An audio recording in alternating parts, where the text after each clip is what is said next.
I am on the roof. It is a little after 8 a.m. on Friday, January 2nd. Below me are the machines that will print the newspaper that I'm building for this community. A lot of people think the news business is dead. I'm not one of those people. I think small town newspapers have a hell of a lot to offer their communities. But the way we deliver the news needs to drastically change. So I came up here to watch the sunrise this morning and to think about how I'm going to make that happen this year. Okie dokie artichokey. Nope, that's not what I'm ever going to say on camera. Forest Grove, Oregon, with a population of just over 26,000 people, it has got a lot going for it. I love it here. I was born and raised here. We have our own municipal power company.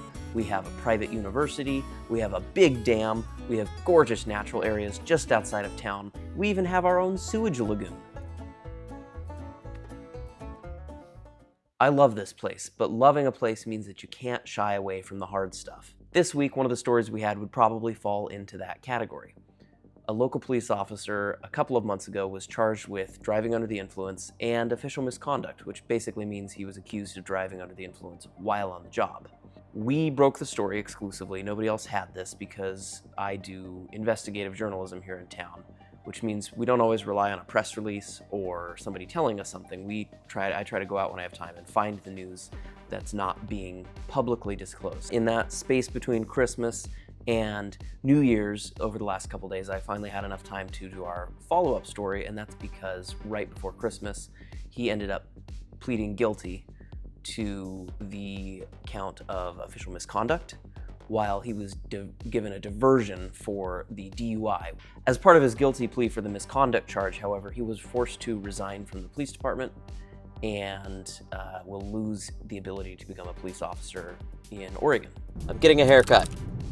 Okay, now that that's out of the way, I'm headed to Hillsboro from the great city of Forest Grove. I gotta head to court. I gotta get some records. I can get these records online, but I have to pay a monthly fee of almost $60 plus like a $150 setup fee. For a small newsroom like mine, that's a big lift. So instead, when I need records, I just go straight to the courthouse. It's about 15 minutes away, and I can pay a one-off fee for whatever records I happen to need. Plus, while I'm driving, I get to listen to an in-depth discussion on a dam project. Not like a dam project, but a dam project. A project about a dam that holds water. Still in that weird liminal space between Christmas and New Year's where it's impossible to get a hold of anyone and you're still reeling from the effects of the holidays. So I reserve this time to catch up on some reporting projects and to kind of plan out the next year. Obviously, planning out the year in the news world is kind of a silly effort. I go where I'm needed, but there are things I can tackle ahead of time, and then also the business side of things. For example, I'm going to be targeting obituaries and getting a hold of some more advertisers so I can start to think about things like that. So I take these few days when not a lot of news writing is going to happen. Just try to see what's coming for the next year. We are starting the new year strong off with a kidnapping, apparently. I just got a press release from the sheriff's office that an indictment has been handed down for somebody who allegedly attempted to kidnap a child out of a stroller in the Cornelius Walmart while armed with a knife. The man had a knife, not the child. I should clarify that.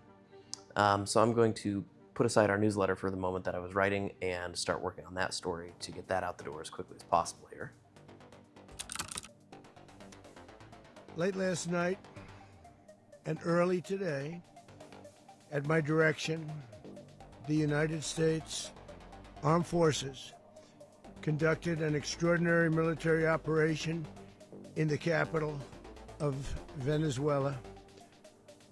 Overwhelming American military power, air, land, and sea, was used to launch a spectacular assault.